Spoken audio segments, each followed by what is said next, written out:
Привет, ребята! Как и обещал, делаю вторую коробку для хранения чая. Но на этот раз без использования станков, только ручной столярный инструмент.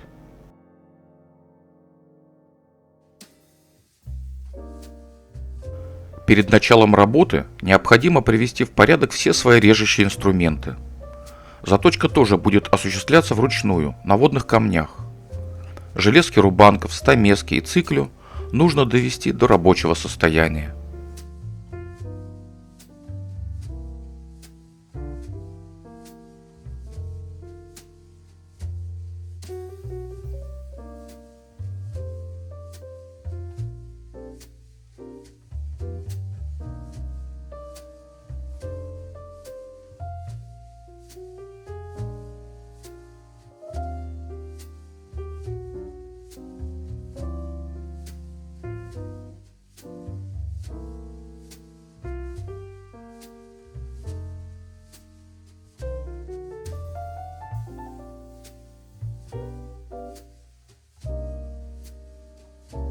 На этот раз материалом для коробки будет доска Сафоры японской, которую я получил в подарок от своего коллеги Николая Кравцова, за что ему огромное спасибо.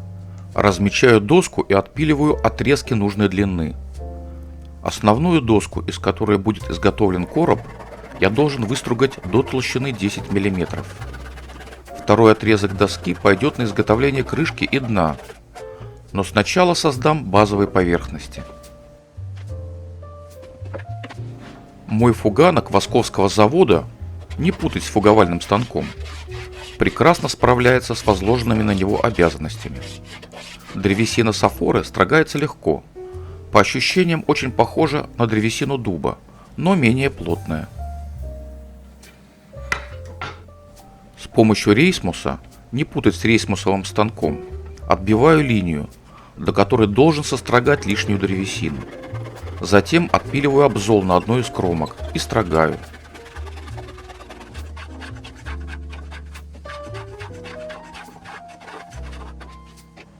Первым в ход идет шерхебель.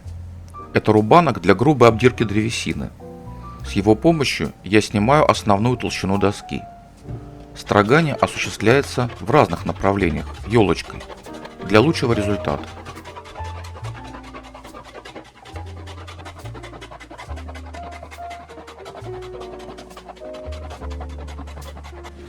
Меняю рубанок на одинарную четверку. Необходимо снять все холмы и впадины, которые я настрогал своим шерхебелем.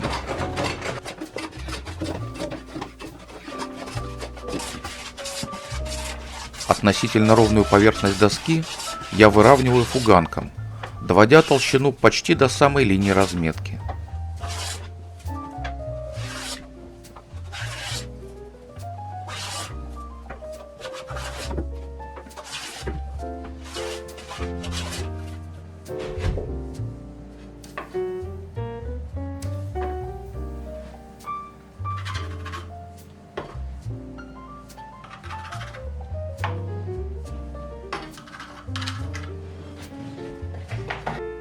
Все, с чем не справился фуганок, дорабатываю выглаживающим рубанком номер 4.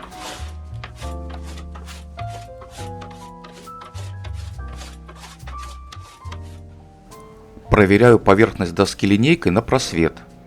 Поверхность выстругана хорошо и толщина в заданных пределах. Продолжаю работу.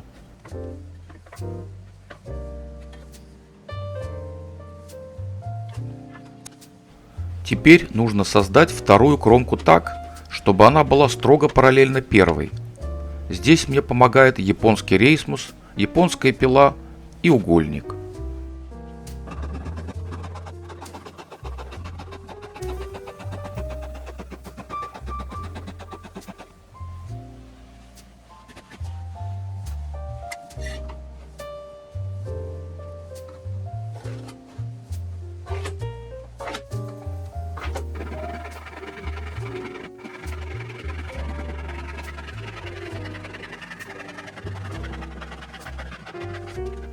Доски торцуются и обрабатываются в столярном донце для получения перпендикуляра с углом 90 градусов относительно базовой кромки. Потом напиливаю отрезки нужного размера. Собственно говоря, все операции при изготовлении столярных изделий всегда одни и те же. Поэтому комментировать все этапы моей работы я считаю излишним. Буду обращать ваше внимание лишь на самые интересные моменты.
При изготовлении самого короба очень важно, чтобы все параллельные стенки были строго одинаковыми. Расхождение не допускается даже на полмиллиметра. Достичь высокой точности помогает одновременная обработка двух деталей.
Заусовку в столярном донце я делаю под 45 градусов.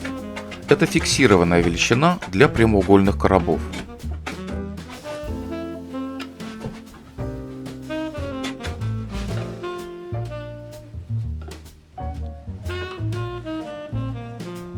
Днище коробки, как в предыдущем изделии, я буду делать вкладное.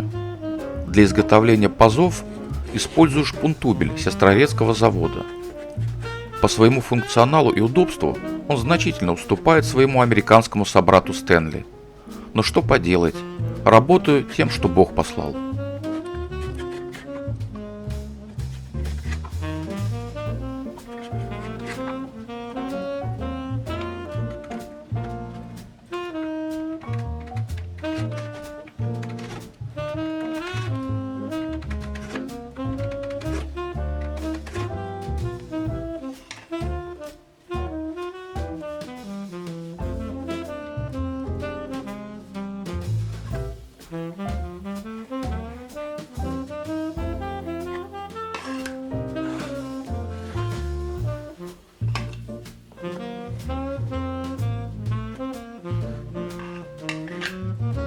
Перед склейкой обязательно проверяю сходимость углов и общую геометрию. Нареканий к самому себе нет, поэтому приступаю к подгонке днища коробки.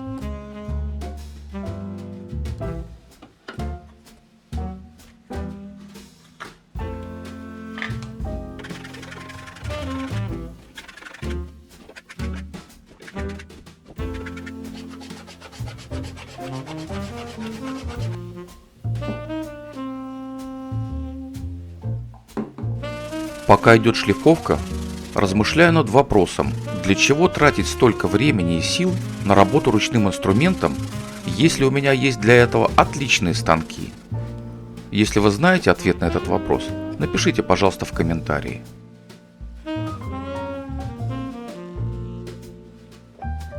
Крышку для этой коробки делаю по тому же самому принципу, что и для предыдущей. Тут важно качественно подогнать внутреннюю часть крышки, чтобы не было люфтов.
В работе бывают моменты, вот как этот, где не обойтись без специального инструмента.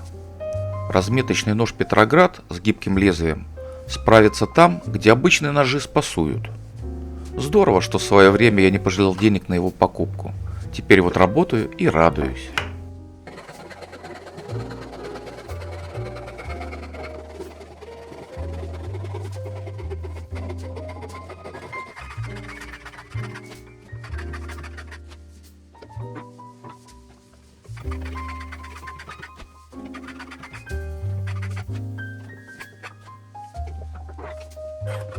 Мой торцовочный рубанок Диктум тоже меня здорово выручает.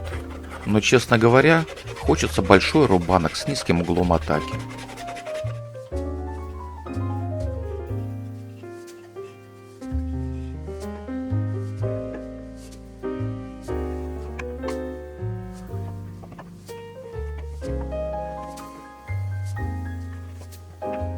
При закруглении углов можно было воспользоваться оборотником, но мне захотелось испытать недавно купленные рашпили. Для контроля радиуса я смастерил простенький шаблон из фанеры. Очень помогает не ошибиться.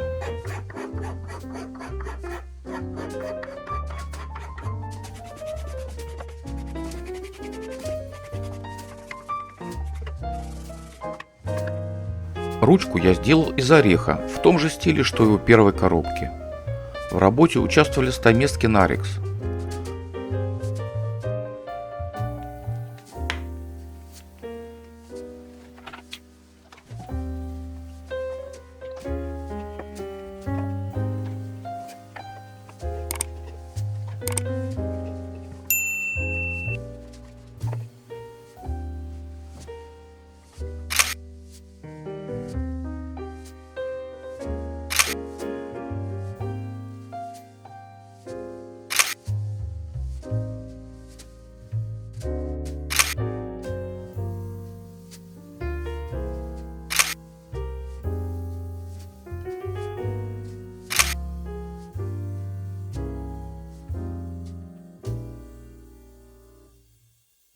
Работа окончена, и можно отдохнуть.